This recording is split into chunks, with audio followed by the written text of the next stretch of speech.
샬롬, 하나님과 동행하는 새벽기도회 달라스 임마누엘 교회 권성철 목사입니다. 오늘도 하나님과 동행하며 풍성함을 누리시는 저와 여러분이 되시길 주님의 이름으로 축복합니다. 오늘 말씀은 에스겔 19장 1절에서 14절까지의 말씀입니다. 너는 이스라엘 고관들을 위하여 애가를 지어 부르라. 내 어머니는 무엇이냐? 암사자라. 그가 사자들 가운데 엎드려 젊은 사자 중에서 그 새끼를 기르는데 그 새끼 하나를 키우매 젊은 사자가 되어 먹이 물어뜯기를 배워 사람을 삼키매 이방이 듣고 함정으로 그를 잡아 갈고리로 꿰어 끌고 애굽 땅으로 간지라. 암사자가 기다리다가 소망이 끊어진 줄을 알고 그 새끼 하나를 또 골라 젊은 사자로 키웠더니 젊은 사자가 되매 여러 사자 가운데 왕래하며 먹이 물어뜯기를 배워 사람을 삼키며 그의 궁궐들을 헐고 성읍들을 부수니 그 우는 소리로 말미암아 땅과 그 안에 가득한 것이 황폐한지라. 이방이 포위하고 있는 지방에서 그를 치러 와서 그의 위에 그물을 치고 함정에 잡아 우리에 넣고 갈고리를 꿰어 끌고 바벨론 왕에게 이르렀나니 그를 옥에 가두어 그 소리가 다시 이스라엘 산에 들리지 아니하게 하려 함이라.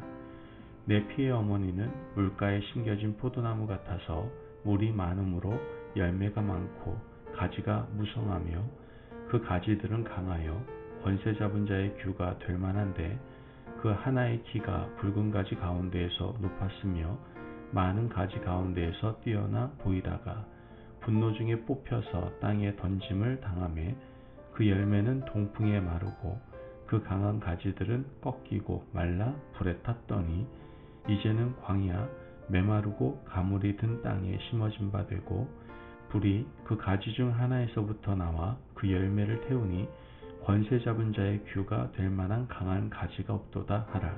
이것이 애가라. 후에도 애가가 되리라. 아멘. 하나님의 말씀입니다. 하나님께서는 선지자 에스겔에게 애가를 지어서 부르라고 말씀하셨습니다. 나라를 잃고 절망 가운데 있는 민족의 고통과 그들을 바라보는 하나님 아버지의 슬픈 마음을 애가를 지어서 부르라고 한 것이죠. 이 슬픈 노래를 자세히 살펴보면 유다가 왜 멸망할 수밖에 없었는지, 유다의 왕들과 백성들이 어떤 모습으로 살았는지가 잘 나타납니다. 애가에는 사자들이 등장하는데요. 암사자와 젊은 사자들이 등장합니다. 암사자가 새끼 사자들을 길렀습니다. 새끼 사자들 중에 용맹스러운 사자가 왕국을 다스렸죠. 그런데 그 사자가 본연의 의무를 다하지 않습니다. 오늘 본문 3절에서 4절 말씀을 보면 그 새끼 하나를 키우매 젊은 사자가 되어 먹이 물어뜯기를 배워 사람을 삼키매 이방이 듣고 함정으로 그를 잡아 갈고리로 꿰어 끌고 애굽 땅으로 간지라. 젊은 사자가 힘도 있고 용맹하며 지혜가 있어서 사자 무리들을 잘 이끌 줄 알았습니다.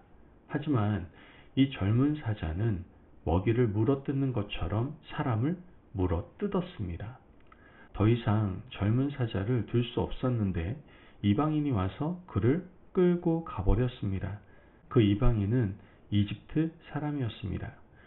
이집트로 끌려간 젊은 사자는 과연 누구를 의미하는 것일까요? 기원전 609년에 왕이 된 요시아의 아들 여호아스입니다. 요시아가 바로느고와 무기또 전투에서 전사하고 그의 아들 여호아스가 왕이 되었죠. 여호아스는 3개월밖에 통치하지 않았지만 그동안 아버지의 놀라운 치적을 다 갉아먹고 맙니다. 백성들을 괴롭혔습니다. 백성들은 고통받았고 힘겨워했죠. 그때 마침 이집트의 왕 바로느고가 쳐들어와서 그를 끌고 이집트로 가버렸습니다. 결국 여호아스는 이집트에서 여생을 다하게 되죠. 기다려도 왕이 돌아올 기미가 없자 백성들은 또 다른 젊은 사자를 세웁니다.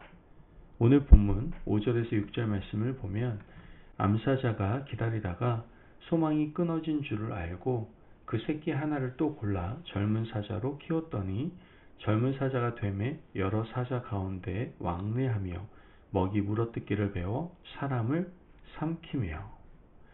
지금 똑같은 일이 또 벌어집니다. 훌륭한 사자를 세워 무리를 이끌게 했더니 그 사자 역시 먹이를 물어뜯는 것처럼 사람을 물어뜯고 삼켜서 도저히 그와 함께 있을 수가 없었습니다. 이때도 이방의 왕이 와서 그를 끌고 가버렸습니다. 9절 말씀을 보면 우리에 넣고 갈고리를 꿰어 끌고 바벨론 왕에게 이르렀나니 그를 옥에 가두어 그 소리가 다시 이스라엘 산에 들리지 아니하게 하려 함이라. 바벨론 왕이 와서 그를 바벨론으로 끌고 가버렸습니다. 이 왕은 누구를 의미하는 것일까요? 바로 시드기야 왕입니다. 남유다의 마지막 왕이었던 시드기야가 이렇게 비참한 운명을 맞이하게 된 것이죠. 여호아스와 시드기야의 공통점은 백성을 물어뜯고 삼킨 겁니다. 하나님께서 왕을 세우실 때의 본연의 마음은 백성 위에 군림하거나 백성을 삼키지 않고 백성을 섬기기를 원하셨습니다. 하나님의 마음을 잘 알고 백성을 성실하게 잘 섬긴 왕들은 하나님의 놀라운 사랑을 듬뿍 받았습니다. 다윗과 히스기야, 요시야가 그랬습니다.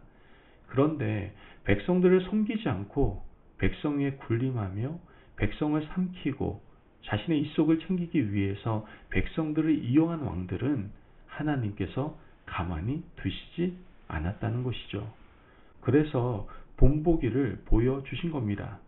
여호아스와 시드기야와 같이 사로잡아 이방으로 끌고 갔던 것이죠. 하나님께서 오늘 우리에게도 요구하십니다. 하나님이 세우신 모든 사람들은 하나님의 백성들을 섬기는 자가 되어야 한다는 것이죠.